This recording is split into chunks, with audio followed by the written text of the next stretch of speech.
واحد بعت لي فيديو بيقول لي ان حبيبه هتعزم 10 عندها، وطبق الفول بتاع قرمط هو اللي خلاص يعني وقف عندها. 2 مليون متابع الحمد لله، من يومين وصلت 2 مليون على الفيسبوك. الف مبروك يا حبيبه، ربنا يزيدك يا حبيبه، ربنا يزيدك من جوايا من جوايا، عارفه. الحمد لله سالك ليكي جدا الفتره دي. بصراحة انا ما كنتش متوقعة ان انا اوصل للرقم ده. 2 مليون واحد متابعيننا على الفيسبوك بقى. طب اعمل ايه دلوقتي بقى؟ طب اقول لك حاجه، انت لو ما عزمتنيش هخش اشيل المتابعه عشان يبقوا 2 مليون الا واحد، برضه مش هيأثر. اكتر حاجة بتفرحني الناس بتابعني وايه كمان؟ قولي انا سامعك. وتقول لي كلمة حلوة في الكومنتات. كلمة حلوة في الكومنتات، واللي بيقول لك كلمة حلوة في الفيديوهات ده انا خليني ساكت يا حبيبة، وايه وخلي الدنيا مستورة كده. هتعملي مربى ولا ايه الدنيا؟ لحد دلوقتي مش مصدقة والله، انا مبسوطة قوي قوي. اشكركم قوي ان انتوا بتدعموني. اه، علمته الرماية فلما اشتد ساعده، يعني حدفنا انا فاهم، يعني رماني.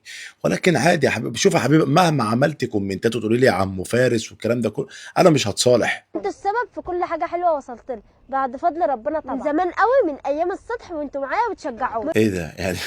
يعني شكرت ال 2 مليون واحد. انا حاسس ان حبيبه هتعاندني، هتروح تجيب كشف باسامي ال 2 مليون متابع، وهتقول يعني هتروح تقول في الاسامي بتاعتهم ساعه، عندها ساعات تقعد تقول 2 مليون اسم، مش فارق معاها، وهتيجي عند الاسم بتاعي كده وتعمل سكيب عدي، مش مهم. المناسبة الحلوة دي بقى عملنا لكم فجأة حلوة قوي قوي، كان نفسكم فيها من زمان. انها تشيل انا الفولو، يعني تقريبا هي دي المفاجاه اللي هتفرح الناس بيها.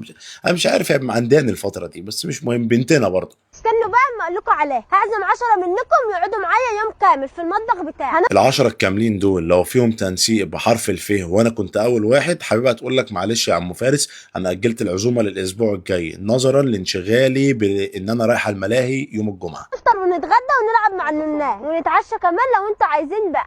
بص جايه تقول ان النات قدام ازاي عشان تفكر ان هي عزمت كده كده برضو.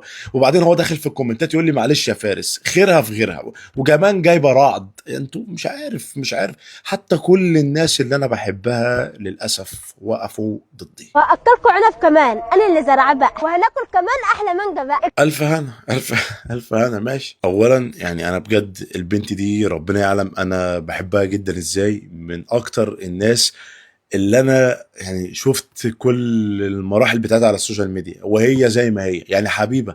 لو شفت فيديوهاتها اول ما بدات، هي فيديوهاتها دلوقتي. اما من الناحيه التانية، عشان الناس طبعا بدات تخش في الصفحه عندها وفارس يا جماعه والله العظيم، يعني انا بهزر. البنت طيبه، وهي على فكره على فطرتها جدا في السوشيال ميديا، يعني ما عندهاش بقى حته ان هي ترتب ازاي وتخطط ازاي والكلام ده. بالعكس البنت على نيتها جدا. فاحنا يعني كان بيبقى فيه اكتر من مرة ان المفروض يجمعنا لقاء، يعني تمام. ولكن لظروف ما، سواء بقى هي الظروف بتاعتها لما راحت بعد كده عند المطعم بتاع حضرموت عنتر، وانا سافرت كذا مرة. ولكن يعني حاسس ان انا هيجي مرة وهفاجئكم اليومين دول، بس امتى؟ يعني نسأل الله التسهيل يا رب ان الوقت يكون مناسب هنا وهنا.